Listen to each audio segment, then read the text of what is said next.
Are you ready to start an LLC for your online business but aren't sure how to do it? Today I'm going to share with you the 5 things that you need to know before you set up your LLC. Let's do this.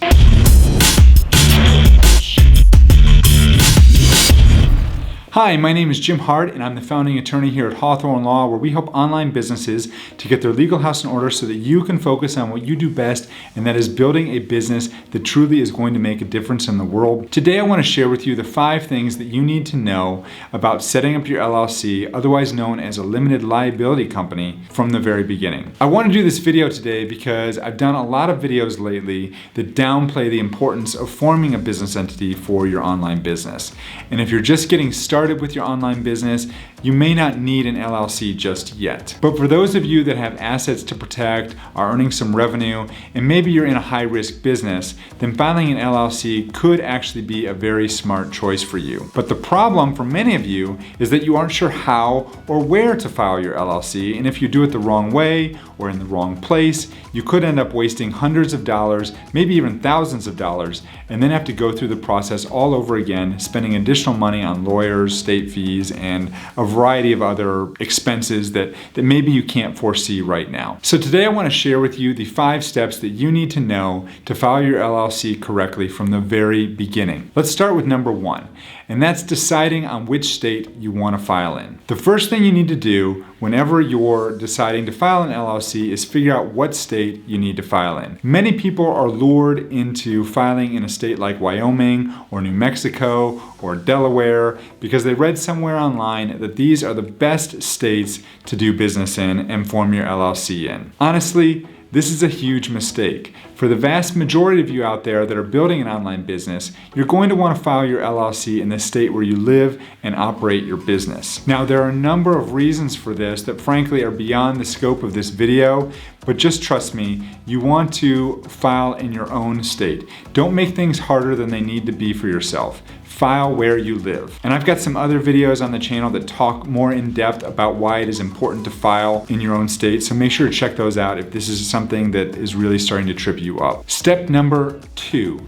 Decide on a name for your LLC. It's actually funny to me how many times I get on the phone with someone to set up their LLC, and the first question I ask them is, what is the name of their LLC? And then they pause and don't have any idea what their business is going to be called. Many of you may be able to relate to this, and frankly, many of you will overcomplicate this part of the process. But I'll tell you, you can name your LLC anything you want, so long as you're not infringing on anyone else's intellectual property. And many times, the name of your LLC will have absolutely nothing to do with your brand or the public name of your business. You can name it something funny, you can include your initials or your kids' initials, or you can do a play on words with your name. I think my favorite LLC that's called something out there is, I talk about Pat Flynn a lot on this channel. He's not a mentor of mine, but he's someone I definitely look up to because he was somebody I followed very early on when I was getting started with my online business. And if you look at his website at the bottom, it says that the name of his business is actually Flindustries, which I just think is kind of cool. And it's a great example of how you don't have to use the name of your business in the name of your LLC. You can name it something completely different. Anyway, that's just a little bit of an aside. Let's move on to step number 3. And step number 3 is, what address are you going to use for your LLC? Many people will default to their home address for their LLC, especially if they're running an online business that does not have a physical storefront or a place where employees will congregate or work. There are pros and cons to using your home address for your business. I'm getting a little parched here.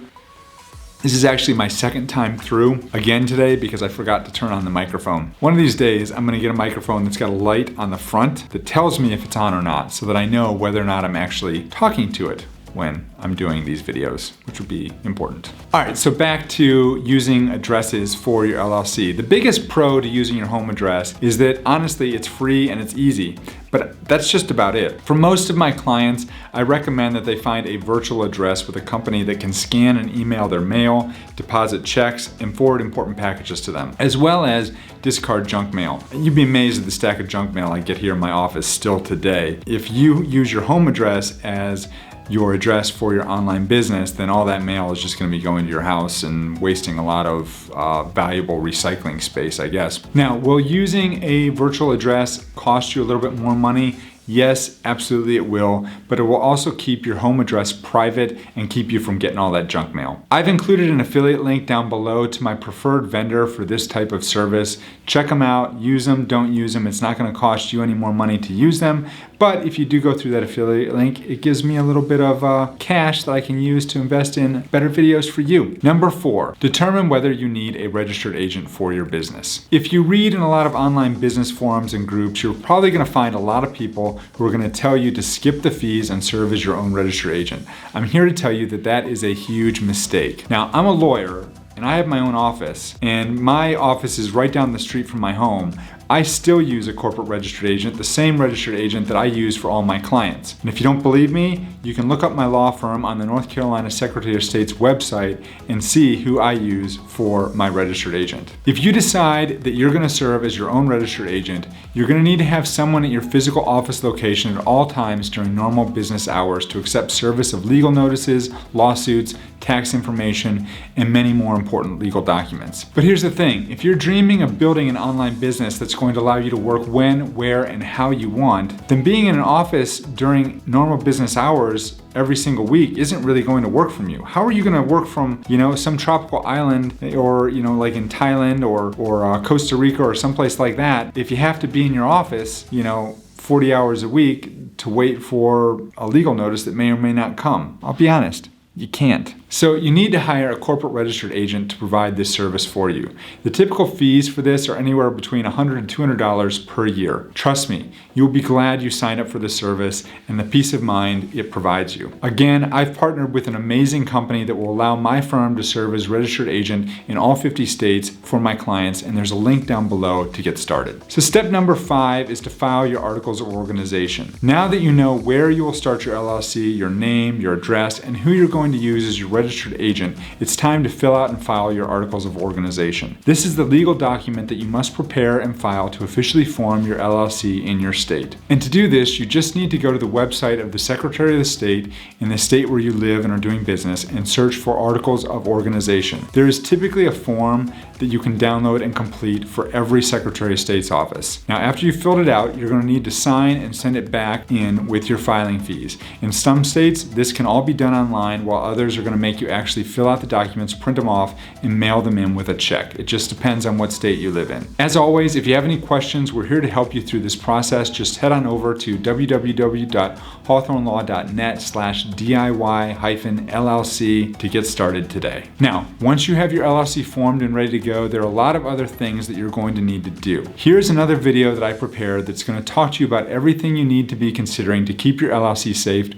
after you've filed your articles of organization. Thanks so much for watching, and I will see you in the next video.